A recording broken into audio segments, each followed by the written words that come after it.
বলছেন প্রতিবেশী কয় প্রকার? প্রতিবেশী হলো তিন প্রকার। হকের বিবেচনায় প্রতিবেশী তিন প্রকার। এক, যাদের হক হলো একটা। দুই, যাদের হক হলো দুইটা। তিন, যাদের হক হলো তিনটা। একটা হক কাদের? আপনার পাড়ার আশেপাশে যদি, আপনার বাড়ির আশেপাশে যদি কোনো হিন্দু থাকে, তার কয়টা হক? কয়টা হক?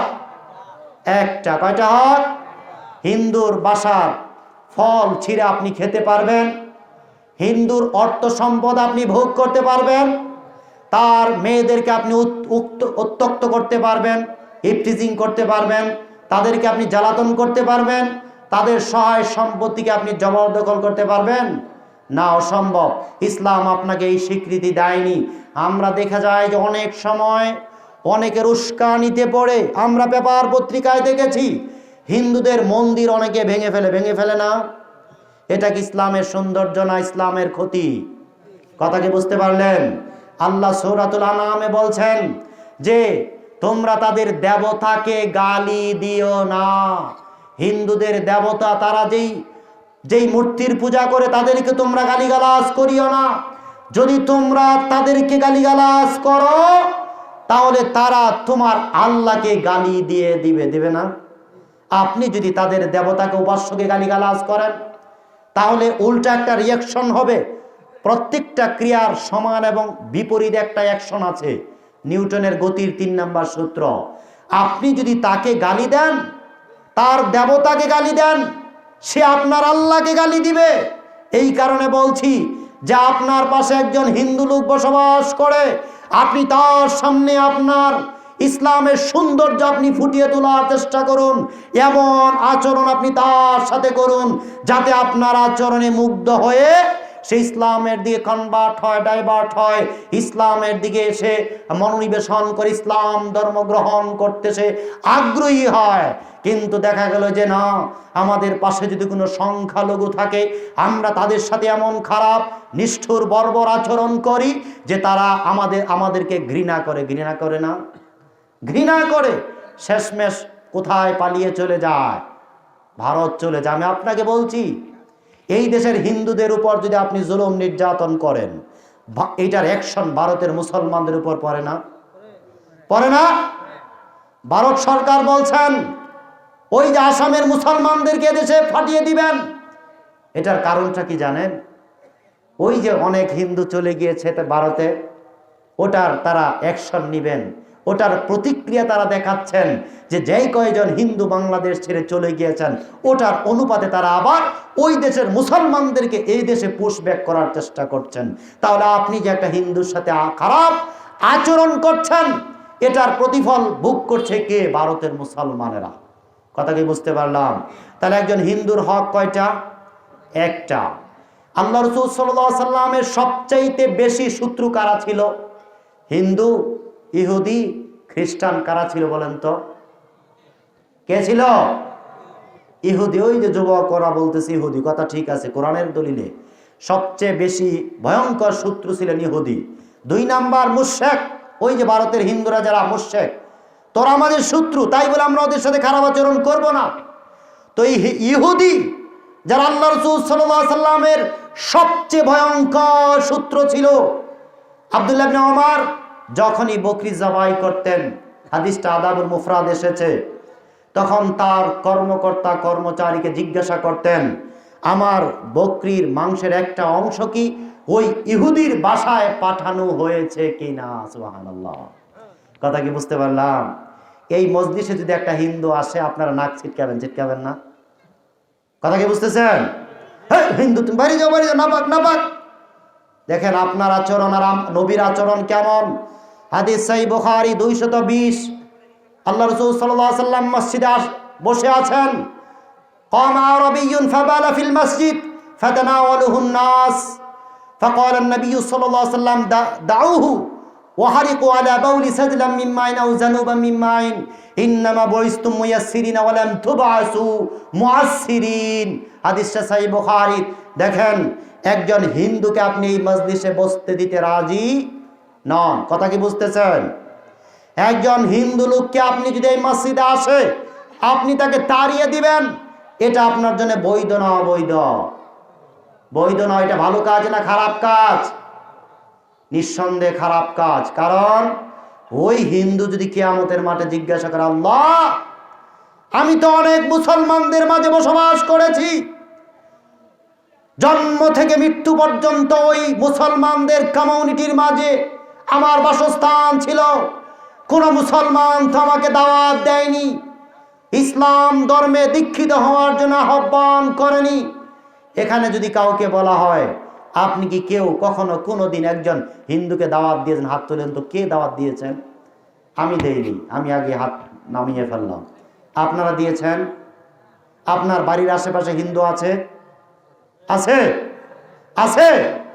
তাহলে যে আমরা তাদের সাথে মিশতে চাই না, কথা বলতে চাই না, এই হিন্দুরা যদি কিয়ামতের মাঠে আল্লাহর আদালতে বিচার দায়ের করে যে কালাদহ গ্রামবাসী এরা অধিকাংশই মুসলমান ছিল, আমাদেরকে ইসলাম ধর্মের দাওয়াত দেয়নি, আল্লাহ যদি দাওয়াত দিত তাহলে হয়তো আমরা ইসলাম মানতেও পারতাম।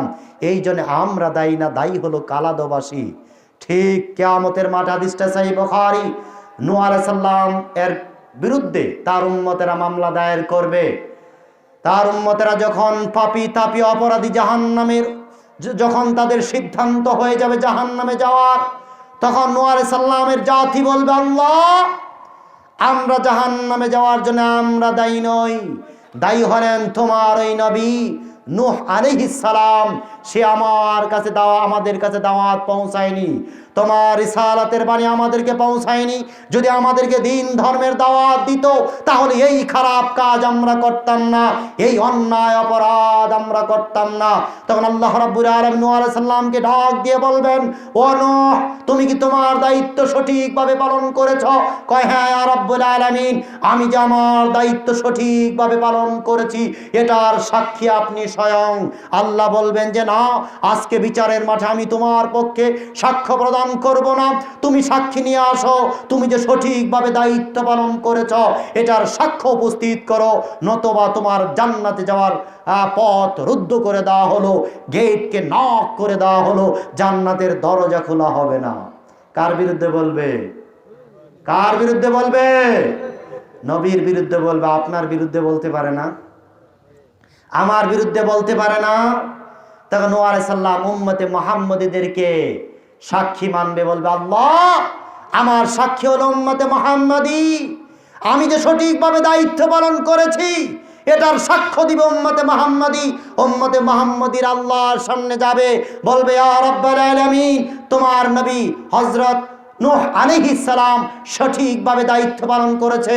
আল্লাহ বলবেন সঠিকভাবে দায়িত্ব পালন করেছে, এটা তুমি কিভাবে জানলে, কিভাবে বলতে পারলে? বলবে আল্লাহ আমরা তোমার কিতাব পড়েছি, তোমার নবীর হাদিস পড়েছি, কিতাব এবং সুন্নাহর মাধ্যমে আমরা জানতে পেরেছি পৃথিবীর প্রত্যেকটা নবী সঠিকভাবে দায়িত্ব পালন করেছে। আমার কথা ছিল হিন্দু আপনার প্রতিবেশী। কে? হিন্দু আপনার প্রতিবেশী। আমার কথা ছিল ভালো আচরণ। হিন্দুর সাথে আপনি ভালো আচরণ করবেন না খারাপ আচরণ করবেন? ভালো আচরণ করা লাগবে। আমি বলছিলাম এই মসজিদে যদি একজন হিন্দু লোক ঢুকে যায় আপনি নাক ধরে এই বেটা বের হও, এখান থেকে বের হও। কিন্তু দেখেন নবীর আচরণ কেমন। হাদিসটা সহিহ বুখারী, কয় যে একজন বেদুইন, আরবি মানে হলো গ্রাম্য লোক বা অশিক্ষিত লোক, মসজিদে আসলেন, অতঃপর দাঁড়িয়ে পেশাব করতে শুরু করে দিলেন। কথা কি বুঝতেছেন? আচ্ছা, বাচ্চারা পেশাব করলে কি আপনারা ধমক দেন? ধমক দেন না? আরে পেশাব তো দূরের কথা, কথা বললেই ধমক দেন। কথা বললে ধমক দেন না? আর এই লোক তো বাচ্চা না, এটা হলো বয়স্ক লোক। মসজিদে ঢুকে কি করেছে? দাঁড়িয়েই পেশাব শুরু করে দিয়েছে সকল লোকের সামনে। ফাতানাওয়ালুহুন নাস, সাহাবায়ে কেরাম তার নিকটবর্তী হলেন, তাকে ধরে পিটানি দিবেন, এই মানসিকতায় উত্তীর্ণ হলেন। মানে আল্লাহ রসুল বুঝতে পারলেন সাহাবীরাকে ধরে ফেলবে। আল্লাহ রসুল দাউহু, একে ছেড়ে দাও। দেখেন, ভালো করে বোঝার চেষ্টা করুন আচরণ কাকে বলে, ব্যবহার কাকে বলে। আপনাকে আমি আচরণ শিখাতে এসেছি, ব্যবহার শিখাতে এসেছি। মানুষ সাথে কেমন আচরণ করা লাগে, কেমন ব্যবহার করা লাগে, নবীর এই হাদিস থেকে আপনি তা একটু অনুমান করতে পারবেন। আল্লাহ রসুল দাউহু, একে ছেড়ে দাও। ওয়াহারিকু আলা বাউলিহি সাজলাম মিম্মা, ওই ব্যক্তি যে স্থানে প্রসাব করেছে এক বালতি পানি ঢেলে দাও। এরপর আল্লাহ রাসূল সাল্লাল্লাহু আলাইহি ওয়াসাল্লাম আরো দুইটা মূল্যবান কথা বললেন। ইন্নামা বুইসতুম মুয়াসসিরিনা, আল্লাহ তোমাদেরকে এই দুনিয়ায় প্রেরণ করেছেন, পাঠিয়েছেন মানুষের সাথে সহজ আচরণ করার জন্যে, নরম কোলায়েম মনোরম আকর্ষণীয় ব্যবহার করার জন্যে। ওয়ালাম তুবাসু মুআসসিরিনা, আল্লাহ তোমাদেরকে এই জমিনে পাঠান নাই কর্কশ কঠিন রূঢ় আচরণ করার জন্য, খারাপ আচরণ করার জন্যে আল্লাহ তোমাদেরকে এই জমিনে পাঠায়নি। খেয়াল করে দেখুন, ওই লোকটা বাচ্চা ছিল না সাবালক ছিল? সাবালক যুবক মানুষ ছিল। ওই লোকটা কি মসজিদে কথা বলেছেন না পেশাব করেছেন? পেশাব করেছেন। যদি আমার আপনার সামনে করতে অবস্থাটা কোন পর্যায়ে যেত? এমন পিটানি আমরা তাকে দিতাম, এমন পিটানি আমরা তাকে দিতাম, এমন কটূক্তি কটাক্ষ আমরা তাকে করতাম যে তা আমাদের ভয়ে সেই মসজিদ থেকে পালানোর কোনো পথ পেত না।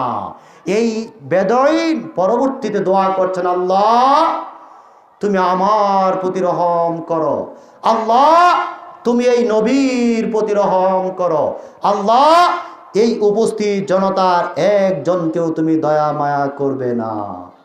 কথা কি বুঝতে পারলেন? আল্লাহ তুমি রহম করো কার প্রতি? আমার প্রতি। আল্লাহ তুমি দয়া করো এই নবীর প্রতি। আল্লাহ এই উপস্থিত জনতার একজনকেও দয়া করবা না। কেন? কেন বলেন তো? ওই যে উপস্থিত জনতা তাকে পিটানি দিতে চেয়েছে, চোখ রাঙ্গানি দিয়েছে, একেবারে ধরে ধরে অবস্থা, কিন্তু নবী তাকে বাঁচিয়ে দিয়েছেন। কি বলেছেন? হ্যাঁ, ওকে ছেড়ে দাও, ছেড়ে দাও, প্রস্রাব স্থলে এক বালতি পানি ঢেলে দাও। তার মানে হলো একজন বয়স্ক লোক মসজিদে পেশাব করার ফলে নবী যদি তার সাথে এতটুকু আচরণ করতে পারে, একটা বাচ্চা 7 বছরের নাবালক বাচ্চা, 5 বছরের নাবালক বাচ্চা, সে যদি মসজিদে কথা বলে, আপনি আর আমি বড় পরহেজগার হয়ে গিয়েছি, সালাম ফিরাতে দেরি হয় আর তাদেরকে ধমক দিতে দেরি হয় না। এই কে কথা বলেছ? বাচ্চাদেরকে মসজিদে নিয়ে আসো। তার মানে হলো আপনার ধমকানিতে, আপনার হুঙ্কারে ওই সন্তানটা ভয় পেয়ে মসজিদ থেকে পলায়ন করে আর বলে এই বুড়াটা খুব খারাপ। বলে না, এই বুড়াটা খুব খারাপ, আমাকে ডর দেখিয়ে দিয়েছে। আপনার হুঙ্কারে আপনার ধমকিতে যদি ওই নাবালক বাচ্চা মসজিদ বিমুখ হয়ে যায়, এই বাচ্চাটার বেনমাজি হওয়ার দায় কার উপর আসবে? কার উপর আসবে? যে ধমক দিলেন।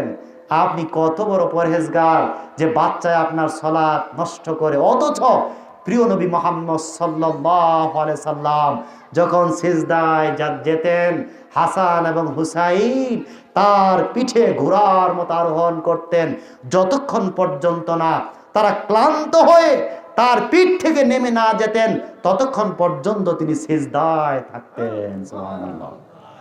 আবার যখন সিজদা থেকে দাঁড়াতেন, হাসানকে নিতেন এক কাঁধে, হুসাইনকে নিতেন এক কাঁধে, দাঁড়িয়ে দাঁড়িয়ে কোরআন তেলাওয়াত করতেন, দীর্ঘ সময় কোরআন তেলাওয়াত করতেন। অতঃপর আবার তাদেরকে কাঁধ থেকে নামিয়ে আবার রুকু সিজদা করে বাকি কাজ সম্পন্ন করতেন। আল্লাহ রাসূল সাল্লাল্লাহু আলাইহি সাল্লাম মেম্বারে দাঁড়িয়ে খুতবা দিচ্ছেন। ইমাম হুসাইন রাদিয়াল্লাহু তাআলা আনহু মসজিদের গেট দিয়ে ঢুকছেন। আল্লাহ রাসূল সাল্লাল্লাহু আলাইহি সাল্লাম দৌড়িয়ে মেম্বার থেকে নেমে মসজিদের গেট থেকে হুসাইন রাদিয়াল্লাহু তাআলা আনহুকে কোলে নিয়ে কাঁধে নিয়ে তারপরে আবার খুতবা দিতে শুরু করলেন। এই হলো নবীর আচরণ। আরেকটা হাদিস আপনাকে শোনাই। ওই যে বাচ্চার সাথে খারাপ আচরণ করলেন, আল্লাহ রাসূল কি বলেছেন? মুরু আওলাদাকুম বিসসালাতি ওয়া মা বিনাউ 7 সিনিন ওয়াদরিবুহুম আলাইহা ওয়া হুমা বিনাউ 10 সিনিন। যখন 7 বছর হয় তোমার সন্তান, তখন সালাতের আদেশ দাও। যখন 10 বছর হয়ে যায়, সালাত যদি না পড়ে, নামাজ যদি না পড়ে, পিটানি দাও। ভালো করে বোঝার চেষ্টা করুন। 7 বছরে সালাতের আদেশ দাও, 10 বছরে সালাত না পড়লে পিটানি দাও। তাহলে 7-এর পরে 8, 9, 10, কয় বছর গেল? 3 বছর ট্রেনিং। কয় বছর ট্রেনিং? 3 বছর। 10 বছর হওয়ার আগে বাচ্চাদেরকে ধমকি দেওয়া যাবে না, বাচ্চাদেরকে হুমকি দেওয়া যাবে না, বাচ্চাদেরকে প্রহার করা যাবে না, বাচ্চাদেরকে মারপিট করা যাবে না। যেই রসুল এই হাদিস বলেছেন, ওই রসুলই আবার বলেছেন ওয়াল্লিক আসাকাল বা, তোমার দরজায় লাঠিকে ঝুলিয়ে রাখো। লা তারফা আনহুম আসাকা আদাব, আদবের লাঠি তাদের উপর থেকে উঠিয়ে নিও না। তার মানে ওই রাসূলই আবার সন্তানদেরকে পিটানি দিতে বলেছেন। কথা কি বুঝতেছেন? যেই রাসূল বলেছেন দরজার সামনে তোমরা আদবের লাঠিকে ঝুলিয়ে রাখো, সন্তান যখন গেট দিয়ে দরজা দিয়ে ঘরের ভিতরে ঢুকবে, তিনি যেন ঢুকতে পথে লাঠি দেখতে পায়, দেখেই যেন সে কম্পমান হয়ে যায়, ভীত সন্ত্রস্ত হয়ে যায়, তার ভিতরে যেন ভূমিকম্প শুরু হয়ে যায়। ওই নবী বলছেন তোমার পরিবারের উপর থেকে আদবের লাঠি শাসনকে উঠিয়ে নিও না। আবার ওই নবী বলছেন 10 বছরের আগে প্রহার করিও না। কথা কি বুঝতে পারলাম? এখানে আপনাদেরকে একটা মূলনীতি আমি শিক্ষা দিতে চাই, সেটা হলো এই, আপনার বাচ্চার বয়স 6 বছর, কয় বছর? কিংবা 7 বছর কিংবা 8 বছর, আপনারা বাচ্চাদেরকে প্রাথমিক শিক্ষাটা কিসের উপর দিবেন? কোরআনের উপর। মক্তবে, নুরানি মাদ্রাসাগুলোতে, কওমি মাদ্রাসাগুলোতে কিন্তু তাদের সাথে নিষ্ঠুরতা করা যাবে না, বর্বর আচরণ করা যাবে না, তাদেরকে মারপিট করা যাবে না। 10 বছরের আগে অনেক টিচার আছেন, মাস্টার আছেন, উস্তাদ আছেন, যারা মাদ্রাসার 10 বছরের যারা বয়সে পদার্পণ করেননি, তাদেরকে আঘাত করে, প্রহার করে, মারপিট করে, অনেকের পায়ে শিকল লাগায় না। কথা কি বুঝতেছেন? এই বাচ্চাদেরকে পায়ে কি লাগায়? শিকল লাগায়। এটা কি কোনো মানুষের আচরণ হতে পারে? মানুষের আচরণ হতে পারে? হতে পারে না। আমার ভাতিজা বলছে, চাচা আমার ছেলের বয়স 6 বছর, আমি অমুক মাদ্রাসায় বোর্ডিংয়ে দিতে চাই। আমাকে বাবা এই কাজটা করবা না। কেন? 6 বছরের বাচ্চা এর মা বাবাকে ছেড়ে থাকতে পারবে? পারবে? দেখেন, আপনার সন্তানকে আপনি মানুষ করতে পারেন নাই, জীবনের প্রথমে একটা ভুল করেছেন, আচরণগত ভুল। 6 বছরের বাচ্চা মাদ্রাসায় বোর্ডিংয়ে একাকী থাকলে কান্না করবে না? কান্না করবে না? বাড়িতে আসতে যাবে না? আর উস্তাদ আসতে দিবে না, কি করবে? পিটানি দিবে। কি করবে? পিটানি দিবে। এরপরও যখন পালিয়ে বাড়িতে চলে আসবে, আপনি আবার জবরদস্তি করে তাকে মাদ্রাসায় নিয়ে যাবেন। এরপরও যখন সন্তানটা আবার মাদ্রাসা থেকে পালাতে যাবে, উস্তাদ কি করবে? পায়ে শিকল লাগাবে। তার মানে হলো ওই সন্তানের ভিতরে যেই ভয় ঢুকে গেল, আমৃত্যু ওই ভয় তার ভিতর থেকে আর বের হবে না। আপনি 10 বছরের আগে এত প্রহার কেন করতে গেলেন? 10 বছরের আগে আপনার সন্তানটাকে আগেই এত জুলুম নির্যাতন কেন করলেন? আমরা মাদ্রাসাকে ভালোবাসি, আপনার সন্তান মাদ্রাসায় পড়বে এটা আমরা আপনাকে সাজেশন করি, কিন্তু তাই বলে ওই যে কচি কাচাদেরকে মা বাবার আদর থেকে বঞ্চিত করে 6-7 বছরের বাচ্চাকে যখন আপনি বোর্ডিংয়ে পাঠিয়ে দিলেন, যখন সে চাপ সইতে পারতেছে না, তখন সে মাদ্রাসা থেকে পলায়। মাদ্রাসা তার পছন্দ না, মাদ্রাসার এগেনস্টে বিপরীতে সে মৃত্যুকে বরণ করে নিতে পারে। এমন ইতিহাস আছে। আমরা নারায়ণগঞ্জের একটা মাদ্রাসায় পড়েছি, এমন একটা বাচ্চা রাত্রিবেলায় মাদ্রাসা থেকে পালিয়ে বাড়িতেও যেতে পারেনি। কবরস্থান, কোথায়? কবরস্থান, অনেক ঝোপ জঙ্গল, ওখানেই শুয়ে রাত্রি পার করে দিয়েছে। বাড়িতেও যাওয়ার সাহস পায়নি, মাদ্রাসাতেও যাওয়ার সাহস পায়নি। আমি আপনাকে আচরণ শিখাতে এসেছি। আপনার সন্তানকে 10 বছরের আগে আল্লাহ রাসূল সাল্লাল্লাহু আলাইহি সাল্লাম প্রহার করতে নিষেধ করেছেন। তো আমি আগেই বলছি, ওই যে বাচ্চাটা যে মসজিদে গেল 6 বছরের, 5 বছরের, আপনি কেন তাকে ধমকাতে শুরু করলেন, শাসাতে শুরু করলেন? এখানে যদি একজন হিন্দু লোক আসে, তাকে আপনি ধমকাতে পারবেন? পারবেন না। আমি বলেছিলাম যে হিন্দুদের সাথে ভালো আচরণ করা লাগবে। তার হক কয়টা? একটা। 2 নম্বরে আসেন, আরেক প্রকার প্রতিবেশী যার হক 2টা, সে হলো মুসলিম এবং প্রতিবেশী। মুসলিম এবং প্রতিবেশী, সে ইউরোপিয়ান হোক, আমেরিকান হোক, সে নোয়াখালীর হোক, পাবনার হোক, বরিশালের হোক, সে যদি আপনার পাশে বাসা বাড়ি তৈরি করে, তার কয়টা হক? দুইটা। এক নাম্বার হলো সে মুসলিম, দুই নাম্বার হলো কি প্রতিবেশী। আবার আরেকটা প্রতিবেশী আছে, তার হক কয়টা? তিনটা। সে কে? মুসলিম, প্রতিবেশী, আবার আপনার আত্মীয়। আপনার আত্মীয় আপনার আশেপাশে আছে না? সবচেয়ে বড় আত্মীয় কে? যার সাথে রক্তের সম্পর্ক আছে। তাদের হক কয়টা? তিনটা। আমি দূর থেকে এসেছি, আমার হক বেশি না এই গ্রামে আপনার চাচা জ্যাঠা খালু তাদের হক বেশি? কিন্তু আমাদের বাস্তবতা কি বলে? হুজুর ওর লোকই তো আমার ঝগড়াটা বেশি, আরে ওই তো গরু দিয়ে আমার ক্ষেত খাওয়া, আরে আমাকে রাস্তা দেন, আমার বাড়ির রাস্তা ও তো আটকাইছে। আমারে বলে কি, আরে তোমাকে আমি বিমান কিনাবো, বিমান দিয়ে বাড়ি থেকে বের হবো। তুমি কিভাবে বাড়ি থেকে বের হও আমি এটা দেখে নিব। হুজুর ওর সাথে আমি ভালো আচরণ করব, ওই তো আমার জন্মের শত্রু, ওই তো আমার ভয়ঙ্কর শত্রু, ওর ছায়াটা আমি সহ্য করতে পারি না। বলে না? বলে না?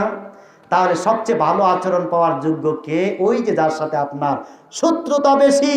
ওই লোক যদি আপনাকে সার্টিফাই না করে, ওই লোক যদি আপনাকে ভালো না বলে, আপনি ভালো হতে পারবেন না। আমি আপনাকে বলবো এই কথা যে ভালো আচরণ করার সুফল হলো জান্নাত। কথা কি বুঝতে পারলাম? ভালো আচরণ করার সুফল কি? জান্নাত। আর খারাপ আচরণ করার পরিণাম হলো জাহান্নাম। আমি বলছিলাম ওই যে আপনার পাড়া পড়শি প্রতিবেশী, তার সাথে আপনার সম্পর্ক খারাপ, তার মানে আপনি জান্নাতে যেতে পারবেন। আমি দুইটা হাদিস শোনাবো, এই মুহূর্তে আপনি বুঝতে পারবেন। ওই হাদিসের আলোকে আমি যদি এখন মারা যাই, আমি জান্নাতে যাব না জাহান্নামে যাব? আপনি কি বুঝতেছেন আমার কথা? হাদিস আপনাকে বলে দিবে আপনি এই মুহূর্তে মারা গেলে জান্নাতে যাবেন না জাহান্নামে যাবেন। আমি বলে দিব না, হাদিস বলে দিব। ওই যে বলছিলাম আরেক ধরনের প্রতিবেশী আছে যার হক হলো তিনটা। সে হলো মুসলিম, প্রতিবেশী, আবার আত্মীয়। এই তিনটা কারণে তিনটা হক। এ হলো সবচেয়ে গুরুত্বপূর্ণ প্রতিবেশী। আমি দূর থেকে এসেছি, আপনার সাথে আমার কোনো লেনদেন নাই, মুআমালাত নাই, মুআশারাত নাই, ব্যবসা বাণিজ্য নাই, ক্ষেত খামার নাই, গরু বাছুরের কোনো সম্পর্ক নাই, হাঁস মুরগির কোনো সমস্যা নাই, আপনার সাথে জমিনের কোনো ঝগড়াঝাটি নাই, গাছপালা বৃক্ষরোপণ নিয়ে কোনো মারামারি কাটাকাটি নাই। আপনার সাথে কি আমার সম্পর্ক খারাপ হবে না ভালো হবে? ভালো হবে। আমি একেবারে দুধে দোয়া তুলসী পাতা, আপনিও দুধে দেওয়া তুলসী পাতা। আমার জন্য আপনি আল্লাহর ওলি, আপনার জন্য আমি আল্লাহর ওলি। কিন্তু আমি যে কয় নাম্বার ওলি এটা আমার গ্রামের লোক বলতে পারবে না।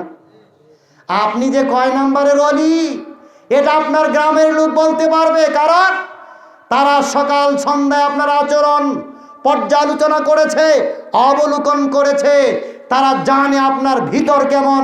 আপনি তো এখন আমার বাহির দেখেছেন, আমার ভিতর দেখেননি। আমার ভিতর আপনি তখনই বুঝতে পারবেন যখন আমি আপনাদের সামনে 1 মাস অবস্থান করব, 1 বছর অবস্থান করব, 2 বছর অবস্থান করব।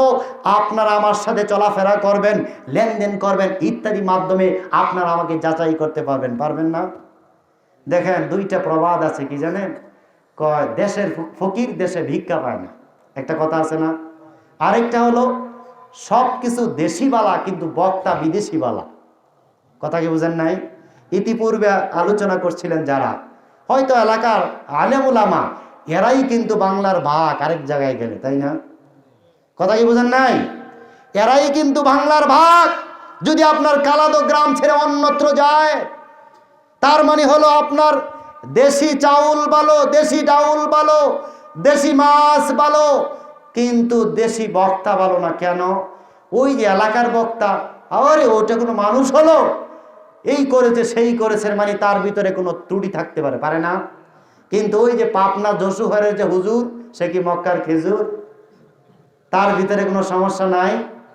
নাই? আরে কত তো সমস্যা আছে। আরে আপনার হুজুর থেকে তো আরো 100 গুণ নোংরা, আরো 100 গুণ খারাপ। আরে তার এলাকায় তো তার কোনো গ্রহণযোগ্যতাই নাই। সে যদি তার এলাকায় ওয়াজ করতে যায়, 95% মানুষ উঠে যায়, কয় এই বদের ওয়াজ আমরা শুনবো। কিন্তু সে আপনার কাছে মক্কার খেজুর, তাই না? তো বলছিলাম যে আমি আপনাকে ভালো বললাম, আপনি আমাকে ভালো বললেন, এই ভালো বলার 1 পয়সার দাম নাই, 1 পয়সার মর্যাদা নাই, 1 পয়সার মূল্যায়ন নাই। আপনার এলাকার লোক যদি আপনাকে ভালো বলে তাহলে আপনি ভালো হতে পারবেন, এলাকার লোক যদি আপনাকে খারাপ বলে তাহলে আপনি খারাপ, জান্নাতে যাওয়া আপনার জন্য সম্ভব নয়।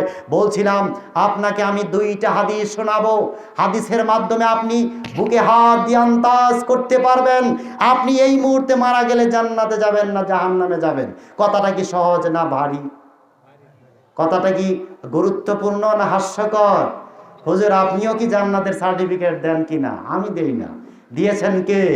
নবী মুহাম্মদ সাল্লাল্লাহু আলাইহি ওয়াসাল্লাম। হাদিসটা সহিহ বুখারী 1367 এবং 1368 এবং সহিহ মুসলিমের 2080, 3টা হাদিস আপনাকে শোনাই, আপনি এই মুহূর্তে বলতে পারবেন আপনি মারা গেলে জান্নাতে যাবেন না জাহান্নামে যাবেন। 1 নম্বর হাদিস, আল্লাহ রাসূল সাল্লাল্লাহু আলাইহি ওয়াসাল্লাম মদিনায় বসে আছেন। ওই সময় মদিনায় মহামারী ছিল। তার সামনে খাটিয়ায় করে একটি লাশ নিয়ে যাওয়া হলো। উপস্থিত জনতা বললেন, ইয়া রাসূলুল্লাহ, লোকটা ভালো ছিল। কি বলল? বলেন কি বলল? লোকটা ভালো ছিল। আল্লাহ রাসূল বলেন, ওয়াজাবাত, আবশ্যক হয়ে গেল।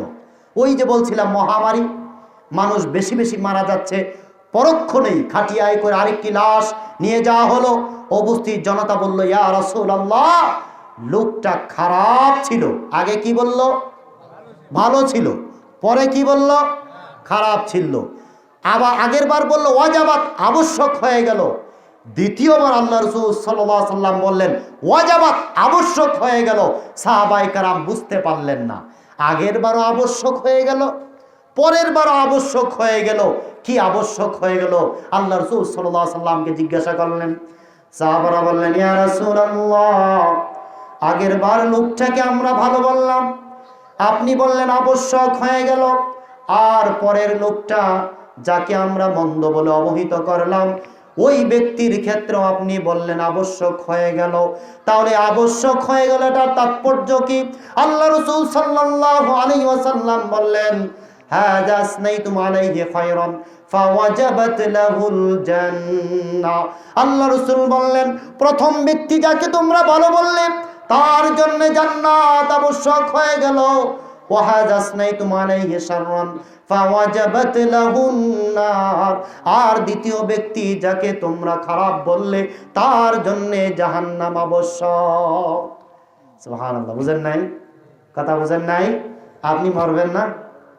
না কারা কারা মরবেন না? হাত তুলেন তো, যে আমি মরবো না। সবাই মরবেন? আচ্ছা, আমি এবার আপনাকে পরীক্ষা করছি। আপনি কল্পনা করুন আপনি মারা গিয়েছেন, আপনার লাশ নিয়ে যাওয়া হচ্ছে। এবার আপনাকে ভালো বলবে এরকমের সম্ভাবনা আছে? মানুষের সাথে ভালো আচরণ করছেন না খারাপ আচরণ করেছেন? আপনার যদি বিশ্বাস থাকে যে আমি মারা যাওয়ার পর আমি মানুষের সাথে যে আচরণ করেছি আমার বিশ্বাস মানুষ আমাকে খারাপ বলবে না, তাহলে ওয়াজাবাত লাহুল জান্নাহ, আল্লাহ রাসূল বললেন তার জন্য জান্নাত আবশ্যক হয়ে গেল। আর যদি এমনটা হয়, আপনার যদি ধারণা থাকে যে আমি মারা যাওয়ার পর মানুষ খুশি হবে, অনেকে মারা যাওয়ার পর মানুষ খুশি হয় না। ওই যে বাটপার, সিটার, বন্ড, গুন্ডা, মাস্তান, সন্ত্রাস, ওই ব্যক্তি মারা গেলে ইন্না লিল্লাহ পড়েন, আলহামদুলিল্লাহ পড়ে, ইন্না লিল্লাহ পড়েন, আলহামদুলিল্লাহ পড়ে, আলহামদুলিল্লাহ পড়ে। অনেকের মৃত্যুতে মিষ্টি বিতরণ হয় না।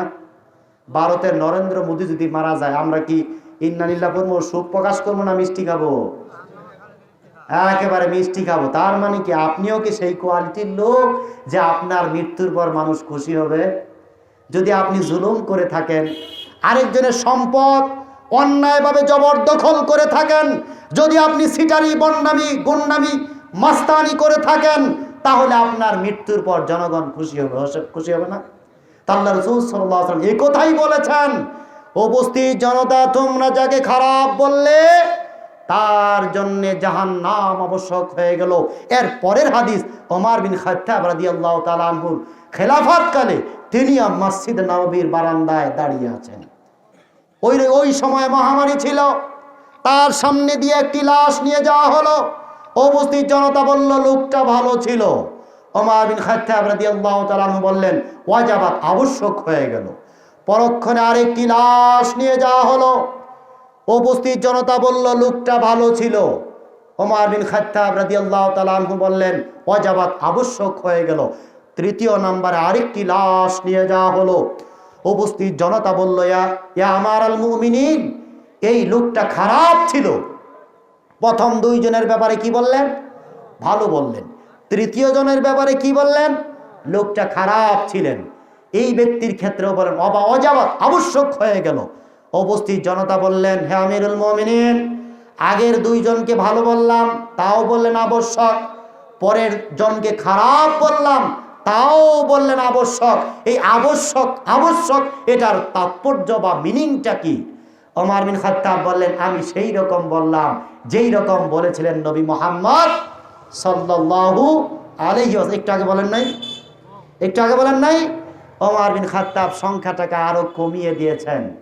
এরপর ওমর বিন খাত্তাব বলছেন আইয়ুমা মুসলিমিন শাহিদাল আরবাতুম বিখাইরিন আদখালাহুল্লাহুল জান্নাহ। যদি কোনো মুসলমান মারা যায়, যদি কোনো মুসলমান মারা যায়, চারজন লোক তাকে ভালো বলে সাক্ষ্য দেয়। কয়জন? চারজন লোক যদি তাকে ভালো বলে সাক্ষ্য দেয়, আদখালাহুল্লাহুল জান্নাহ, আল্লাহ তাকে জান্নাত দিবেন। সুবহানাল্লাহ। ফাকুলনা ওয়া সালাস, আমরা বললাম যদি এমন জায়গায় লোকটা মারা গিয়েছে, চারজন লোক পাওয়া গেল না, তিনজন লোক পাওয়া গেল, তিনজন যদি তাকে ভালো বলে তাহলে কি আল্লাহ তাকে জান্নাত দিবেন? ওমর বিন খাত্তাব বললেন হ্যাঁ, তিনজন লোকও যদি কোন মাইয়েতকে ভালো বলে সাপোর্ট দেয়, ভালো বলে মাথ দেয়, আদখালাহুল্লাহুল জান্নাহ, আল্লাহ তাকে জান্নাত দিবেন। অতঃপর বললেন যদি দুইজন ভালো বলে, এমন এক জায়গায় একজন লোক মারা গিয়েছে, চারজন লোক নাই, তিনজন লোক নাই, ওখানে মাত্র দুইজন লোক আছে, যদি দুইজন লোক ওই মাইয়েতকে ভালো বলে তাহলে কি আল্লাহ রাব্বুল আলামিন তাকে জান্নাত প্রদান করবেন? ওমর বিন খাত্তাব বললেন হ্যাঁ, দুইজন লোক যদি তাকে ভালো বলে আদখালাহুল্লাহুল জান্নাহ, আল্লাহ তাকে জান্নাত প্রদান করবেন। ফালান নাসআলুহু আনিল ওয়াহিদ, একজনের ব্যাপারে আমরা জিজ্ঞাসা করি নাই। কয়জনের কথা বলা হলো? চারজন, তারপরে তিনজন, তারপরে কয়জন? দুইজন। একটু হিসাব করেন তো, আমি যদি এখন মারা যাই, তবে এই দুইজনের ভালো বলা আবার কিন্তু নির্বাচনের ভালো বলা নয়। কথা কি বুঝলেন? আপনার এলাকা নির্বাচন কয়দিন হলো গেল? কয়দিন? একেবারে চা খাইতে খাইতে একেবারে ঘুমকে হারাম করে ফেলেছি, তাই না? এত চা আমরা খাইলাম যে টয়লেট হয় না, পেট কষা হয়ে গিয়েছে, রাত্রে ঘুম হয় না। আরে এক ধরনের লোক তো আছে ওই নির্বাচনের নেশায় একটা, পেশায় একটা, খালি চা মাইর করা। আচ্ছা, নির্বাচনের চা খাওয়া হালাল না হারাম? হালাল না হারাম? কয় হুজুর ইচ্ছা করে খাই না, কয় জোর করে খাওয়ায়। আরে আপনি খাবার লেগে শাস্ত্রে গিয়ে বসে আছেন, তো ওখানে জোর করে খাওয়াইতো না, তেমনি এমনি খাওয়াবো। মসজিদে বসে থাকলে কি জোর করে খাওয়ায়? আচ্ছা বলে, মসজিদে বসে থাকলে কি জোর করে খাওয়ায়? আরে চা দান্দা করতে যাওয়ার কারণেই তো আপনি বাজারে গিয়েছেন, আর ওখানে গিয়ে বলেন যে জোর করে দেয় আর খাই, কি করবো, না খাইলেও সমস্যা। আচ্ছা, আপনি সমস্যাই মনে করেন, আমি ওটাকে হারাম বলছি না। আমি ঔষধ কিনতে ডাক্তারের কাছে গেলাম, ওই ফার্মেসিতে গেলাম, হঠাৎ তাদের মেলে পড়ে গিয়েছি, চা না খাইলেই নয়, আল্লাহ মাফ করতে পারে। আমি বাজার করতে গিয়েছি, হঠাৎ করে এইরকম একটা ফাংশনের মাঝে পড়ে গিয়েছি, এখন দেখা যায় সবাই খাচ্ছে, আমাকেও খুব আদর আপ্যায়ন করছেন, চা পান করার জন্যে খুবই বেশি মূল্যায়ন মর্যাদা দিচ্ছেন। এমন অবস্থায় যদি আমি না খাই, লোকটা অপমানিত হয় না? এই অবস্থায় খেলে আপনাকে হয়তো আল্লাহ মাফ করতে পারেন, কিন্তু ও আমাদের দেশে আরেক ধরনের পরহেজগার আছে, পরহেজগার ভোটার যারা কয় যারটা খাই তারই ভোট দিব, যাকে ভোট দিব না তারটা খাওয়া যাবে না। হাদিস সহিহ না জয়ীফ? এই হাদিস কি কোনো সনদ আছে না নাই? এই হাদিস কি মাউজু নাকি কি কয় আমাদের উস্তাদ বলতে পারবেন? এই হাদিস কোনো হাদিস নয়, এটা পৃথিবীর কোনো কিতাবের হাদিস না, এটা কি সব কিতাবের বাইরের হাদিস। কারণ ওই যে যারটা খাই তারে ভোট দেওয়া যাবে, আর যাকে ভোট দিব না তারটা খাওয়া যাবে না, আরে খাওয়া, যাকে ভোট দিবেন তার থেকে খাবেন, এটার বৈধতা আপনি কোথার থেকে পেলেন? এটার কোনো বৈধতা আছে? আছে? নির্বাচনের আগে প্রার্থীরা দাঁড়ায়, সর্বস্ব লুটে নেয় জনগণ। কে লুটে নেয়? জনগণ। আরে আপনি বুকে হাত দিয়ে দেখেন তো কয় কাপ চা আপনি খাইলেন? কেউ 50 কাপ, 100 কাপ, এটা স্বাভাবিক ব্যাপার না? 100 কাপের দাম 500 টাকা, তাই না? তা আপনি যদি 500 টাকার চা খেয়ে থাকেন, এই টোটাল ইউনিয়নের ওয়ার্ডের সমস্ত লোক মিলে যদি 500 টাকা করে চা খায় ক্যান্ডিডেটের, তাহলে কত টাকা ব্যয় হয়? মেম্বারি নির্বাচন করতে গিয়ে 10 লক্ষ টাকা ব্যয় করেছে। বেতন কত? কয় হাজার? 8,000 না, আমার মনে হয় 2-3 হাজার টাকা বেতন। কয় হাজার? আমার জানা নাই, যদি কোনো ক্যান্ডিডেট থেকে থাকেন মেম্বার চেয়ারম্যান আমাকে মাফ করবেন, আমি অনুমান করে বলতেছি কয়েক হাজার টাকা বেতন। সর্বোচ্চ 5,000 হবে, আর বেশি হবে না। আমার জানা মতে চেয়ারম্যান সাহেবের বেতন মনে 5-এর মতো, আর মেম্বারদের বেতন 5-এর কম সম্ভবত। কিন্তু টাকা খরচ হয়েছে কয় লাখ? 10 লাখ। তাহলে উন্নয়ন হবে? উন্নয়ন তো চায়ের উপর চলে গিয়েছে। ওই যে চা খাওয়ার উন্নয়ন আপনি করেছেন, ওই যে আপনার কি কয় বিভিন্ন মাহফিলে আপনি প্রধান অতিথি করেছেন, বিশেষ অতিথি করেছেন। এই লোকটা নির্বাচনে না দাঁড়ালে কিন্তু এখানে আর আসতো না, আসতো দান দাক্ষিণা আর করতো না। তো বলছিলাম এটা চা খাওয়ার ভালো নয়। যুবকদেরকে বলা হলো, যুবকেরা মোটর সাইকেল নিয়ে আসো, মিটিলে যেতে হবে, মিছিলে যেতে হবে, সংগ্রামে যেতে হবে, সংঘাতে যেতে হবে, ভোটের সংগ্রামে যেতে হবে। প্রত্যেকটা মোটর সাইকেলে 200 টাকার তেল ভরা হবে, প্রোগ্রাম শেষে 500 টাকা করে দেওয়া হবে। আমার ভাই, তোমার ভাই, অমুক ভাই, অমুক ভাই, অমুক ভাইয়ের চরিত্র ফুলের মতো পবিত্র। সন্ধ্যাবেলায় যখন টাকা না দেবে, আর এই বাটপারের পিছনে সারাটা দিন। কথা কি সত্য না মিথ্যা? কই বাটপার এই বন্ডার পিছনে সারাটা দিন ঘুরলাম, একটা টাকাও দিল না। এটা ময়রা বেহেশতে দূরের কথা, জাহান্নামও ভাবো না। জাহান্নাম থেকেও যদি আরো কোনো নিকৃষ্ট জায়গা থাকে, এইখানে ওবের বাসস্থান। তো বলছিলাম এই ভালো বলা 500 টাকার বিনিময় নয়, 1000 টাকার বিনিময় নয়, দুনিয়ার স্বার্থের কারণে নয়। আমাদের বর্তমান জামানার প্রত্যেকটা মানুষ যার সাথে সম্পর্ক করে স্বার্থের কারণে করে না? নিঃস্বার্থ ভালোবাসা নাই, নিঃস্বার্থ বন্ধুত্ব নাই, নিঃস্বার্থভাবে কেউ কাউকে মর্যাদা মূল্যায়ন করে না। সবাই সবাইকে স্বার্থের জন্য ভালোবাসে। কিন্তু আল্লাহ রাসূল বললেন, আনতুম শুহাদাউল্লাহি ফিল আরদ। ও আমার সাহাবায়ে কেরাম, তোমরা শোনো, তোমরা হলে আল্লাহর পক্ষের সাক্ষী। তোমরা যাকে সাক্ষ্য বলে ভালো বলে সাক্ষ্য প্রদান করবে, সেই আল্লাহর কাছে ভালো। তোমরা যাকে খারাপ বলে সাক্ষ্য প্রদান করবে, সেই আল্লাহর কাছে খারাপ। তাহলে আমি বলছিলাম, আমি আপনাকে কয়েকটা হাদিস বলবো, যেই হাদিসের মাধ্যমে আপনি জান্নাতে যাবেন না জাহান্নামে যাবেন এটা আপনি অনুমান করতে পারবেন, আন্দাজ করতে পারবেন। কারণ হলো আপনার ভাইয়ের সাথে আপনার সম্পর্ক ভালো না, আপনার বাবার সাথে আপনার সম্পর্ক ভালো না, আপনার মায়ের সাথে আপনার সম্পর্ক ভালো না, আপনার পাড়া পড়শির সাথে আপনার সম্পর্ক ভালো না। তাহলে আশা করা যায় মৃত্যুর পর তারা আপনাকে ভালো বলবে না। আপাতত কয়জন লোকের সাপোর্ট নেওয়া লাগবে? সহিহ মুসলিম 2080 নম্বর হাদিস, আব্দুল্লাহ ইবনে আব্বাস রাদিয়াল্লাহু তাআলা বর্ণনা করছেন, মা মিন রাজুলিন মুসলিমিন ইয়ামুতু ফায়াকুম আলা জানাজাতিহি 40 রাজুলান লা ইউশরিকুনা বিল্লাহি শাইআ ইল্লা শাফাহুমুল্লাহু ফি। আব্দুল্লাহ ইবনে আব্বাস বলছেন, কোন মানুষ যদি মারা যায়, কোন মানুষ যদি মারা যায়, তার জানাজায় লক্ষ কোটি শত সহস্র জনতার উপস্থিতির কোনো প্রয়োজন নাই, 1 লক্ষ লোকের উপস্থিতির দরকার নাই, 1000 লোকের উপস্থিতির দরকার নাই, 100 লোকের উপস্থিতির দরকার নাই। আর 40 রাজুলা 40 জন লোক যদি ওই মাইয়েতের জানাজায় শরীক হয়, লা ইউশরিকুনা বিল্লাহি শাইআ, যেই 40 জন আল্লাহর সাথে শিরিক করে নাই। কথা কি বুঝতে পারলাম? আপনার জানাজায় কয়জন লোক উপস্থিত হবে? কয়জন? 40 জন।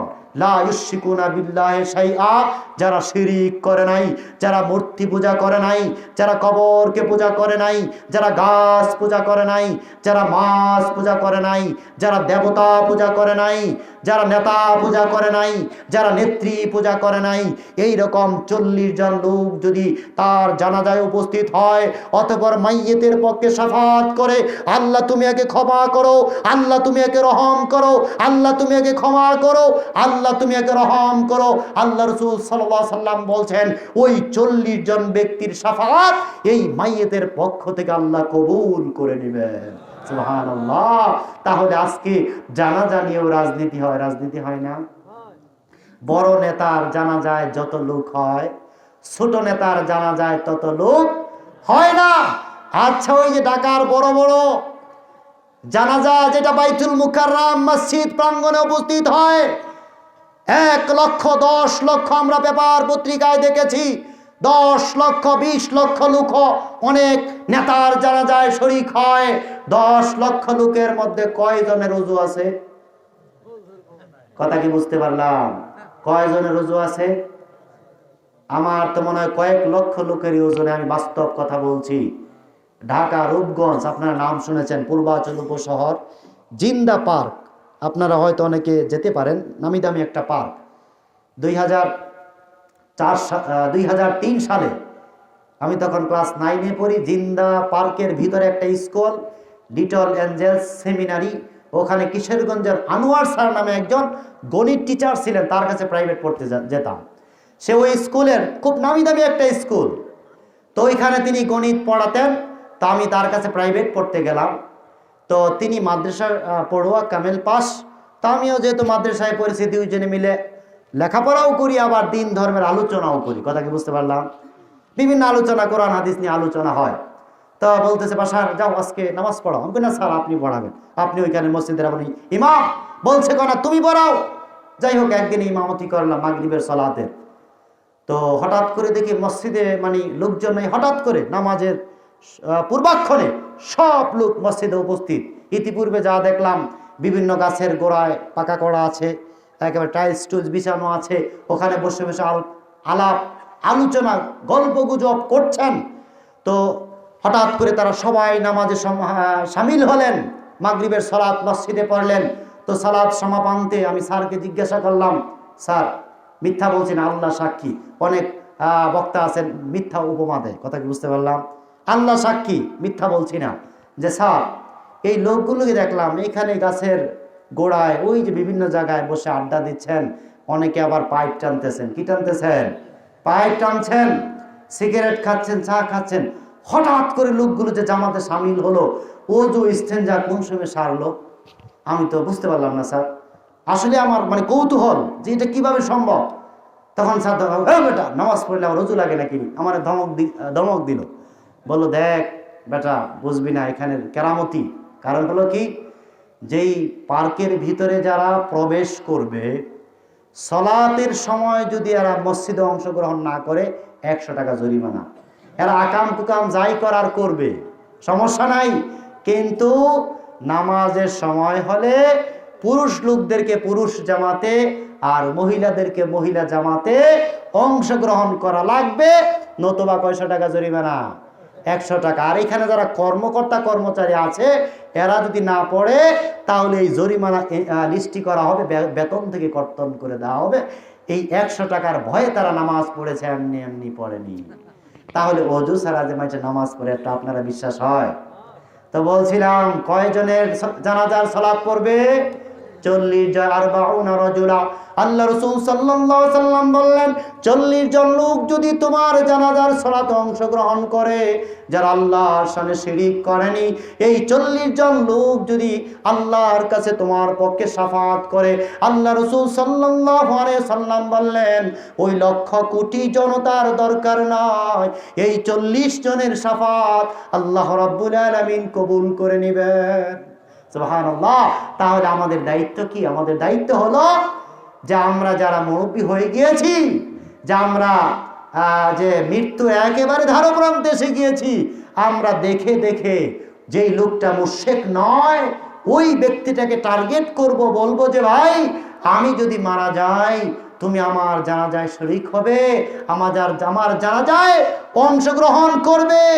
আমি ওই মুশরিকটাকে আমার জানাজায় আসতে বলি না। কথা কি বুঝতে পারলাম?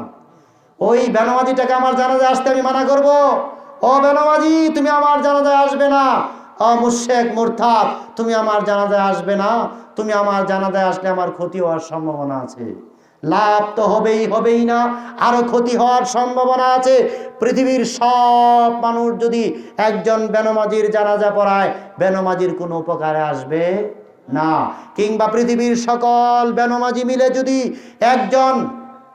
একজন ভালো মানুষ আর খারাপ মানুষ যার কথাই বলেন না কেন তার পক্ষে মোনাজাত করে, তাহলে 1 কোটি বেনামাজির দাওয়াত আহ্বানকে আল্লাহ রাব্বুল আলামিন শুনবেন?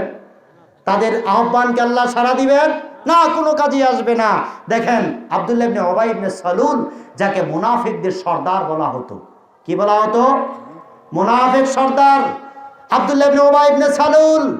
ওই ব্যক্তি যিনি নামাজি ছিলেন, কি ছিলেন?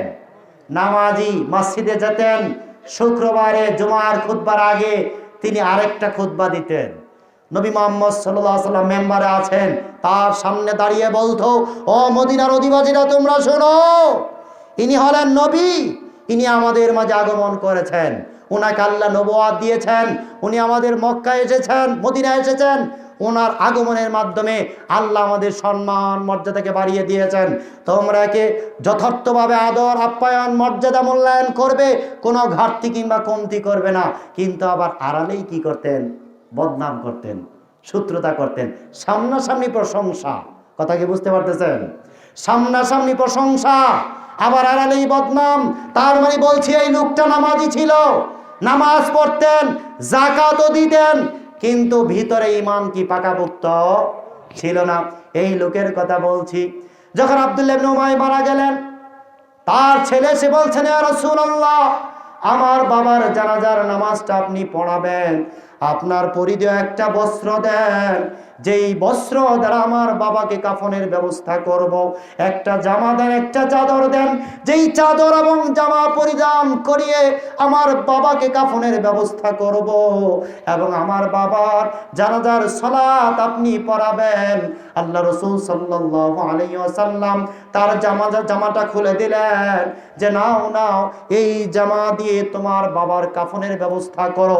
আল্লাহ রাসূল সাল্লাল্লাহু আলাইহি ওয়াসাল্লাম আব্দুল্লাহ ইবনে উবাই ইবনে সালুলের জানাজার পড়ার জন্য ঘর থেকে বের হয়েছেন। এমন মুহূর্তে ওমর বিন খাত্তাব রাদিয়াল্লাহু তাআলা আনহু কাপড় টেনে ধরেছেন, ইয়া রাসূলুল্লাহ, আপনি এই ব্যক্তির জানাজা পড়তে যেতে পারেন না। আজ এই লোক আজীবন আপনার শত্রুতা করেছে, আপনার বিরোধিতা করেছে, যদিও মসজিদে লোক দেখানোর জন্য সালাত পড়েছে, কিন্তু আড়ালে আপনার বিরুদ্ধাচরণ করেছে, শত্রুতা পোষণ করেছে।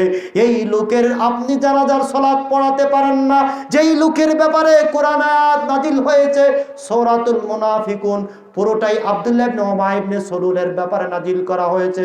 আল্লাহ রাসূল বললেন, ওমর আমাকে ছেড়ে দাও।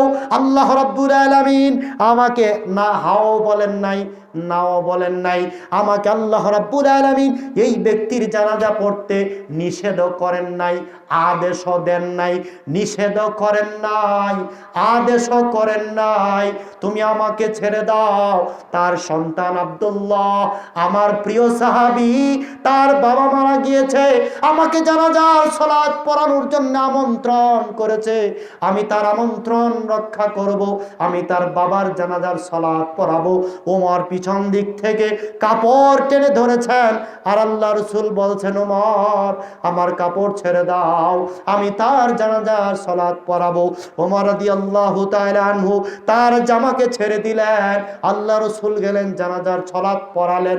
পড়ানোর পর আল্লাহ রাব্বুল আলামিন পরক্ষণেই সাথে সাথে সূরাতুত তাওবার আয়াত নাজিল করে জানালেন, ইয়া রাসূলুল্লাহ, আপনি যদি এই ব্যক্তির পক্ষ থেকে একবার নয়, দুইবার নয়, 70 বার ক্ষমা প্রার্থনা করেন, আমি আল্লাহ তাকে ক্ষমা করব না। সুবহানাল্লাহ। বুঝেন নাই? কে জানাজার সালাত পড়িয়েছেন? কে পড়িয়েছেন? নবী মুহাম্মদ সাল্লাল্লাহু আলাইহি ওয়াসাল্লাম। তার কাফন দেওয়া হয়েছে কার কাপড় দিয়ে? রাসূল সাল্লাল্লাহু আলাইহি সাল্লামের কাপড় দিয়ে তার কাফনের ব্যবস্থা করিয়েছেন। আর স্বয়ং নবী তার জানাজার সালাতে ইমামতি করেছেন। এরপর আল্লাহ বলছেন, হ্যাঁ নবী, আপনিও যদি এই মুনাফিকটার জন্য 70 বার ক্ষমা প্রার্থনা করেন, তারপরও আমি একে ক্ষমা করব না। কারণ একই মুনাফিক, মুশরিক, মুরতাদ। এরপর আল্লাহ রাব্বুল আলামিন আয়াত নাজিল করে নিষেধ করে দিলেন, পরবর্তীতে কোন মুনাফিক মুশরিকের জানাজায় আপনি অংশগ্রহণ করতে পারবেন না। এটা সূরাতুত তাওবার দলিলে। এরপর আল্লাহ রাসূল সাল্লাল্লাহু আলাইহি সাল্লাম আর কোন মুনাফিক, কোন মুশরিক তার জানাজায় আল্লাহ রাসূল সাল্লাল্লাহু আলাইহি সাল্লাম উপস্থিত হননি। আমরা অনেক বেনমাজির জানাজার নামাজে অংশগ্রহণ করি না? করি না? বেনমাজির জানাজা পড়া সওয়াবের কাজ না পাপের কাজ? সওয়াবের কাজ না পাপের কাজ? মানে বুঝতে পারতেছেন আসলে কি যে বলি, কোনটা ভুল হয়ে যায়। সওয়াবের কাজ না পাপের কাজ? পাপের কাজ, পাপের কাজ। আমাদের নারায়ণগঞ্জে, আমাদের ময়মনসিংহের একজন ইমাম সাহেব শামসুদ্দিন, উনি একটা মসজিদ ইমামতি করে, সত্য ঘটনা বলছি। তো মসজিদের ইমাম সাহেবরা তো বড় অসহায় না? মুশরিক, মুনাফিক, মুরতাদ যেই দাওয়াত দেয় যেতে হয় না? যার বাবাই মারা যায় জানাজা পড়তে হয় না? তো উনি এমন একজন ব্যক্তির জানাজা পড়িয়ে বাড়িতে গোসল করে আল্লাহ তুমি আমাকে মাফ করো, আল্লাহ তুমি আমাকে মাফ করো। যেই খারাপ মানুষের জানাজা আমি পড়াইলাম, দাফন কাফন করলাম, আল্লাহ এটা তো আমার জন্য শরীয়ত হয় নাই, তুমি তো নিষেধ করেছ। মুশরিক মুনাফিকের জানাজা পড়তে তুমি মানা করেছ। আল্লাহ আমি চাপে পড়ে এই কাজটা করেছি, তুমি আমাকে মাফ করো, ক্ষমা করো। তার মানে হলো যে মুশরিক, মুনাফিক, বেনমাজি তার জানাজা পড়া কোনো ভালো কাজ নয়। তো বলছিলাম যে আমরা সবার জানাজা পড়তে পারি না, বেনমাজির জানাজা পড়বেন না। আমার কথা ছিল ওই যে আপনার পাড়াপড়শি যাদের সাথে আপনার ঝগড়াটা সবচাইতে বেশি না? সবচাইতে বেশি। হুজুর ওর সাথে আমি ভালো আচরণ করবো, ওকে সালাম দিব। আরে ওকে তো আমার মনে হয় আস্ত জবাই করি, ওর মাংস টুকরা টুকরা করে আমি কুকুরকে খাওয়াই, ওর সাথে আমার জানা ঝগড়া। আমি বলছিলাম সে যদি আপনাকে ভালো বলে সার্টিফিকেট না দেয় তাহলে আপনি জান্নাতে যেতে পারবেন না। এবার আসেন এর পরের পয়েন্টে আসি, খারাপ আচরণ করার পরিণতি। খারাপ আচরণ করলে কি পরিণতি হবে? খারাপ আচরণ করার পরিণতি কি? জাহান্নাম। আমি দুইটা হাদিস শোনাই। হাদিস সহিহ মুসলিম 6441, 6473, দুইটা হাদিস। আল্লাহ রাসূল সাল্লাল্লাহু আলাইহি সাল্লাম বলছেন, আতাদরুনা, আল্লাহ রাসূল সাল্লাল্লাহু আলাইহি সাল্লাম বলছেন, তুরাদু আমালুন নাস ফি কুল্লি জুমআতিন মাররাতাইন। আল্লাহ রাসূল বললেন তোমাদের আমলগুলো সপ্তাহে 2 দিন আল্লাহর কাছে পেশ করা হয়। ইয়াউমাল ইসনাইন ওয়া ইয়াউমাল খামিসে, সোমবার এবং বৃহস্পতিবার। সোমবার এবং বৃহস্পতিবার তোমাদের আমলগুলো আল্লাহর সামনে পেশ করা হয়। ফায়ুগফারু লিকুল্লি আবদিন মুমিন, প্রত্যেকটা মুমিন বান্দাদেরকে আল্লাহ ক্ষমা করে দেয়। ইল্লা আবদান বাইনাহু ওয়া বাইনা আখিহি শাহনা, ওই 2 ব্যক্তিকে আল্লাহ ক্ষমা করেন না যেই 2 ব্যক্তির মাঝে ঝগড়া আছে। আল্লাহ সবাইকে ক্ষমা করে, কিন্তু যেই 2 জনের মাঝে ঝগড়া আছে আল্লাহ তাদেরকে ক্ষমা করে না। আল্লাহ বললেন উত্রুকু হাদাইনি, এই 2 জনের ব্যাপারটা মুলতবি করে দাও, স্থগিত করে দাও, এদেরকে ক্ষমা করা যাবে না। হাত্তা ইয়াফিআ, যতক্ষণ পর্যন্ত না তারা পরস্পর মীমাংসা করে না নেয়, ইসলাহ করে না নেয়, সংশোধিত হয়ে না যায়, ততক্ষণ পর্যন্ত এই 2 জনকে ক্ষমা করা হবে না। এই হাদিস দিয়ে আমি আপনাকে এই কথা বোঝাতে চাচ্ছি, আপনার ভাইয়ে ভাইয়ে দ্বন্দ্ব, বাপ বেটাতে দ্বন্দ্ব, শ্বশুর জামাইতে দ্বন্দ্ব, মা মেয়েতে দ্বন্দ্ব, বউ শাশুড়িতে দ্বন্দ্ব, পাড়া পড়শিতে দ্বন্দ্ব, চাচাই ভাতিজায় দ্বন্দ্ব। এই দ্বন্দ্বের মানে হলো আপনার আমার আমলগুলো আল্লাহর কাছে কবুল হচ্ছে না। কথা কি বুঝতে পারলাম? আপনাদের মনে খারাপ লাগতেছে, তাহলে আমি ছেড়ে দিই। কয়টা বাজে? ওই যে আমার অনেক মুরব্বীরা চলে যেতে শুরু করেছেন, আমি ছেড়ে দিই নাকি কন? না, আপনারা, আমি তো বলেছি আমার দূরত্ব তো আপনাদের থেকে একটু বেশি, বেশি না? আপনারা যে কয়জন লুকিয়ে এসেছেন, আমরা হতাশ না। আপনাদেরকে কিন্তু আমাদের যতটুকু জানা আছে আমরা দিতে কৃপণতা করতেছি না। কথা কি বুঝতে পারলাম? আমাদের যতটুকু অভিজ্ঞতা আছে আপনাদেরকে দিতে আমরা কৃপণতা করতেছি না। আপনারা যদি নেওয়ার মতো প্রয়োজনীয়তা অনুভব করেন, আমি আপনাকে অনেক কিছু শিখাতে না পারলেও ক্ষুদ্রাতি ক্ষুদ্র কিছু শিখাতে পারবো ইনশাআল্লাহ। তো বলছিলাম খারাপ আচরণ করার পরিণতি, 1 নাম্বার পরিণতি কি? আমল কবুল হবে না। 2 নাম্বার পরিণতির হাদিসটার পরে শোনাচ্ছি। আবু হুরায়রা থেকে তিনি বলেন, আতাদরুনা মাল মুফলিস? ও আমার সাহাবায়ে কেরাম, তোমরা কি জানো মুফলিসকে? সাহাবায়ে কেরাম বললেন, আল মুফলিসু ফিনা মান লা দিরহাম লাহু ওয়ালা মাতা। আমাদের মধ্যে মুফলিস ওই ব্যক্তি যার টাকা পয়সা নাই। মুফলিস মানে হলো নিঃস্ব, অসহায়, দরিদ্র জন। তো সাহাবায়ে কেরাম প্রশ্ন দিলেন, উত্তর দিলেন, ইয়া রাসূলুল্লাহ, যার টাকা পয়সা নাই, মান লা দিরহাম লাহু, যার দিরহাম নাই, টাকা পয়সা নাই, ওয়ালা মাতা, পার্থিব কোনো উপায় উপকরণ নাই, ওই লোকই মুফলিস, ওই লোকই নিঃস্ব, অসহায়। আল্লাহ রাসূল বললেন যে না না না, তোমাদের উত্তর সঠিক হয়নি। আল মুফলিসু মিন উম্মতি ইয়াতি ইয়াউমাল কিয়ামাতি বিসালাতিন ওয়া সিয়ামিন ওয়া যাকাতিন ওয়া ইয়াতি ক্বাদ শাতামা হাযা ওয়া কাযাবা হাযা ওয়া কালামা হাযা ওয়া সাফাকা দামা হাযা ওয়া দারাবা হাযা। আল্লাহ রাসূল বললেন মুফলিস ওই ব্যক্তি যে কিয়ামতের মাঠে উপস্থিত হবে বিসালাতিন, অনেক সালাত সম্পাদন করেছে, অনেক অনেক নামাজ পড়েছে, ওয়া যাকাতিন, অনেক যাকাত দিয়েছে, অনেক দান খয়রাত করেছে, ওয়া সিয়ামিন, অনেক সিয়াম রোজা পালন করেছে। কয়টা আমল? কয়টা? আচ্ছা বলেন, যে নামাজ পড়ে, রোজা রাখে, দান খয়রাত করে, এ ভালো মানুষ না খারাপ মানুষ? ভালো মানুষ না খারাপ মানুষ? আপনারা জীবিত না মৃত? কে কে মারা গিয়েছে একটু খোঁজ করেন তো। কে মরে গেছে? আমরা একেবারে ইন্না লিল্লাহ পরে একেবারে তাকে পাঠিয়ে দেবো গুরুস্থানে। কথা কি বুঝতে পারলাম?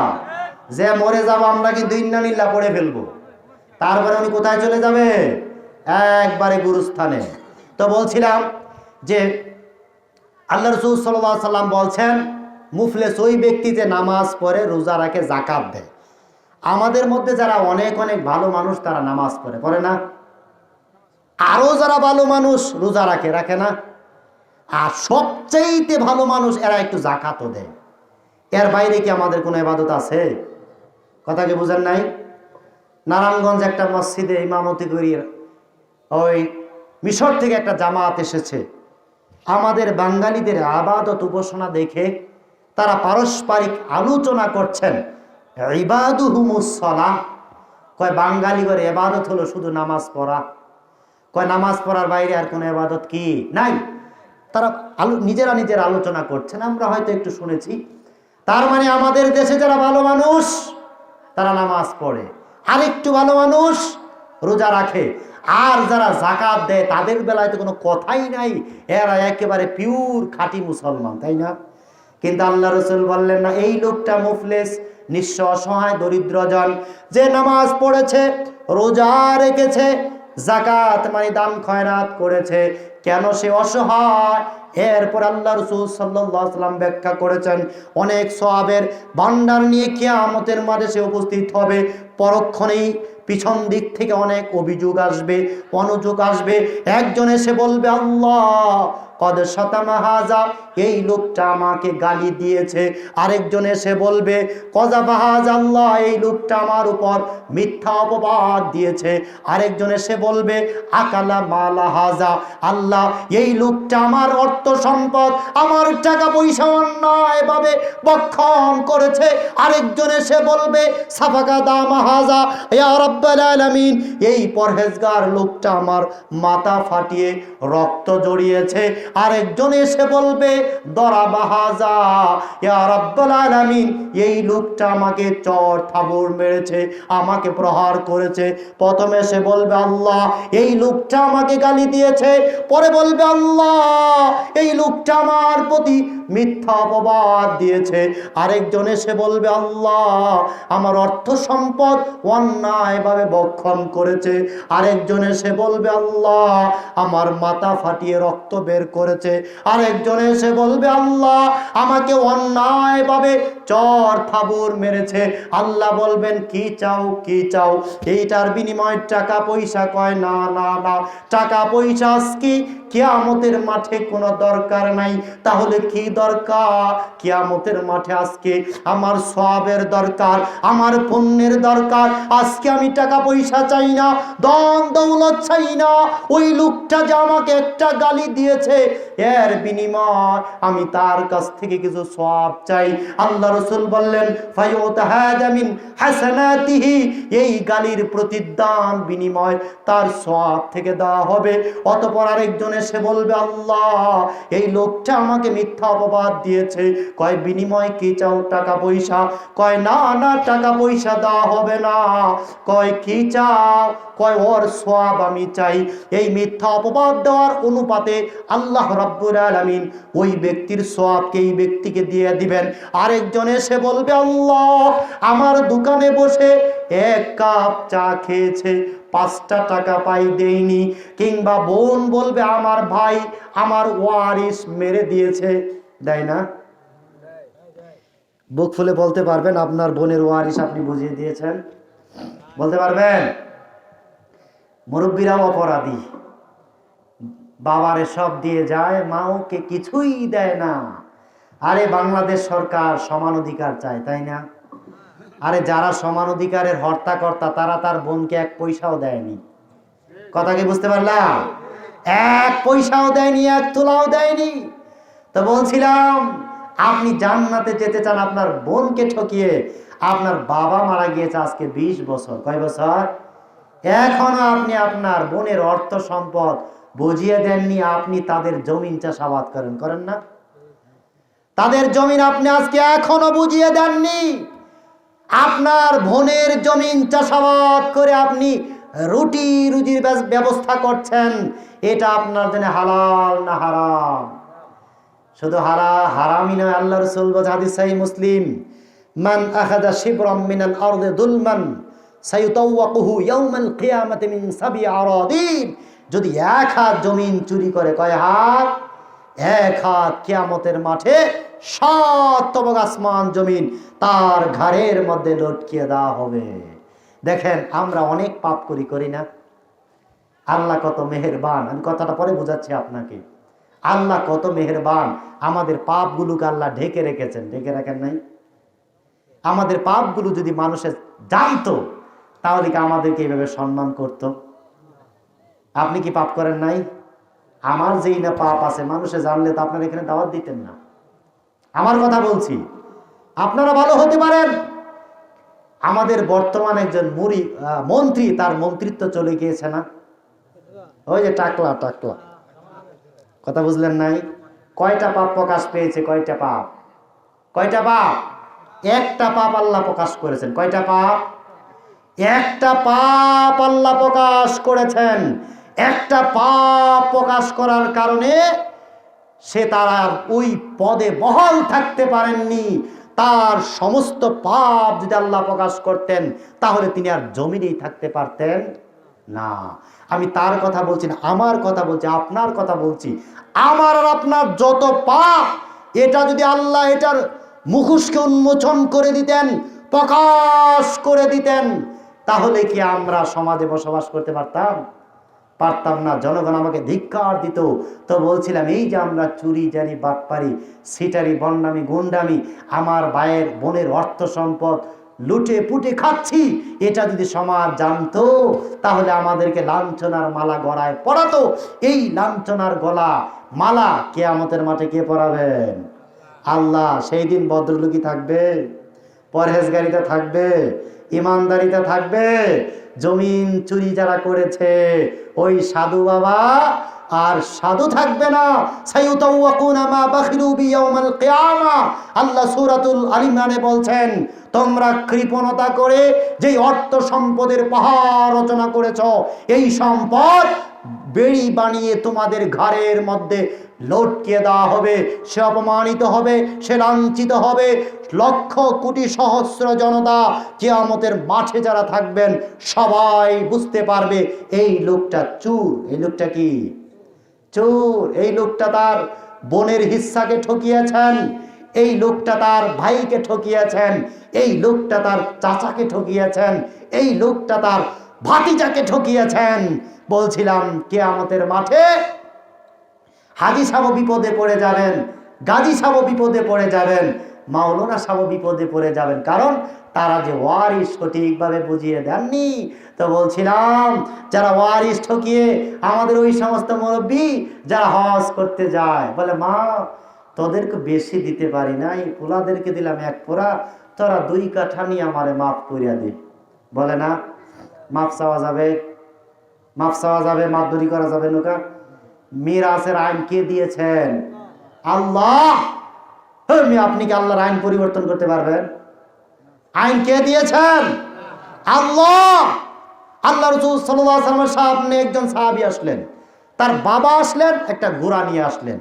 বাবা বলছেন, ইয়া রাসূলুল্লাহ, এই হলো আমার সন্তান, একে এই ঘোড়াটা দিলাম, আপনি সাক্ষী থাকবেন।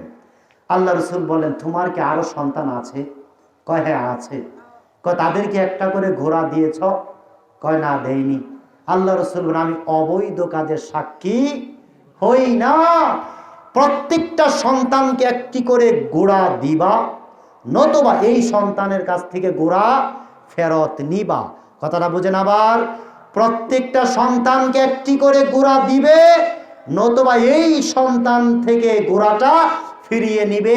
আমাদের যারা গার্ডিয়ান মুরব্বী আছেন, অনেক বাবার বয়সী মুরব্বী আছেন, যেই ছেলে একটু আপেল কমলা বেশি খাওয়ায় সব লিখে দেয়। লিখে দেয় না?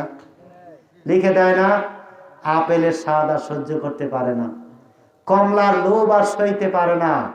ওই যে বড় ছেলেরা আলাদা হয়ে গিয়েছে, ছোট ছেলেদের আন্ডারে খানা দানা করে আর আপেল কমলা মালটা খাওয়ায় আর ফুসটা থেকে, বাবা এই আমরাই তো তোমার দেখাশোনা করি, ওরা তো দূরে চলে গেছে। কিন্তু যারা বড়, তারা সংসারের হাল ধরেছে, তারাই বেশি খাটুনি খেটেছে। বড় ছেলেদের উদাহরণ হলো যে কয় যদি নিজের কলিজাটা বের করে বোনা করে দেয়, তারপরেও বলবে কি কলিজায় লবণ কম হয়েছে। কথা কি বুঝতে পারলাম? কলিজা খাওয়াচ্ছে আপনাকে, ভিতর থেকে কলিজা বের করে আপনাকে দিয়েছে, আর আপনি বলছেন কি কলিজায় কি লবণ কম হয়েছে, পাকটা টেস্ট হয়নি। একটা কিডনি বিক্রি করে যদি পরিবারকে সাপোর্ট করে, তাহলে কয় এর কিডনি মনে হয় 3টা, আরো 2টা আছে, আরো একটা বিক্রি করা যাবে। এই হলো বড় ছেলের কাহিনী। প্রত্যেকটা পরিবারের যিনি বড় সন্তান, তাকে এই পরিণতি ভোগ করতে হয়। যত অভিযোগ অনুযোগ তার উপরেই বর্তায়। বলছিলাম মুরব্বীরা যারা আছেন, যারা অর্থ সম্পদের মালিক, যারা টিপ দেওয়ার মালিক, যারা সই দেওয়ার মালিক, আপেল কমলা মালটা আঙুরের লোভে আপনার পরকালকে নষ্ট করবেন না। কারণ হলো আপনি যে মানুষের হক নষ্ট করেন, কিয়ামতের ময়দানে আসবে, বলবে আল্লাহ এই ব্যক্তি আমার অর্থ সম্পদ লুটে খুঁটে খেয়েছে, আল্লাহ আমি এর বিচার চাই। আল্লাহ বলবেন কি চাও? কয় ওর সওয়াব আমি চাই। আল্লাহ বলবেন ওর সওয়াবকে দিয়ে দেওয়া হলো। পরক্ষণে আরেকজন আসবেন, বলবেন আল্লাহ আমার মাথা ফাটিয়ে রক্ত বের করেছে। আল্লাহ বলবেন কি চাও? কয় ওর সওয়াব চাই, সওয়াবের খুব দরকার, আমি আজকে জাহান্নামে চলে যাচ্ছি পাপ বেশি হওয়ার কারণে। আল্লাহ বলবেন ঠিক আছে, সওয়াব দেওয়া হলো।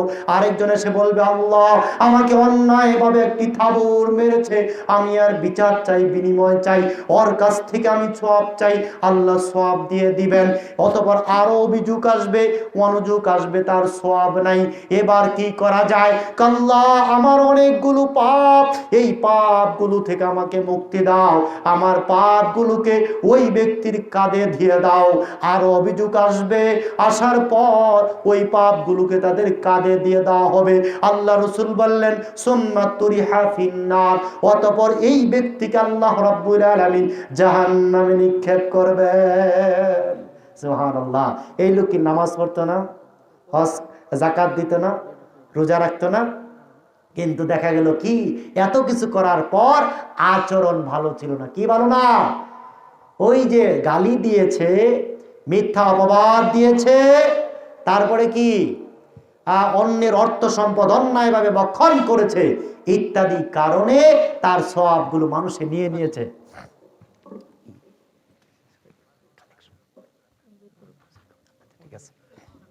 তো বলছিলাম এই পাঁচটা কি আচরণ না? গালি দেওয়া এটা কি ভালো কাজ না খারাপ কাজ? কয় তোর মাকে এটা সেটা বলে না, এটা কি বড় গুনাহ না ছোট গুনাহ? আল্লাহ রাসূল সাল্লাল্লাহু আলাইহি ওয়াসাল্লাম আল্লাহ রাসূল সাল্লাল্লাহু আলাইহি ওয়াসাল্লাম বলেন, মিনাল কাবাইর শাতমুর রাজুলি ওয়ালিদাই, ব্যক্তি তার পিতামাতাকে গালি দেবে এটা কবিরা গুনাহ। সাহাবায়ে কেরাম ইয়া রাসূলুল্লাহ ওয়াহাল ইয়াশতিমুর রাজুলু ওয়ালিদাই, ব্যক্তি কি তার পিতামাতাকে গালি দিতে পারে? আল্লাহ রাসূল নাম, হ্যাঁ গালি দিতে পারে। সে তার বাবাকে গালি দেয়, বিনিময়ে সে আমার মাকে গালি দেয়। আমি তার বাবাকে গালি দেই, সে আমার বাবাকে গালি দেয়। আমি তার মাকে গালি দেই, সে আমার মাকে কি করে গালি দেয়। এটাই কবিরা গুনাহ। তার মানে আমি আমার মা বাবাকে গালি দেই না, আপনার মা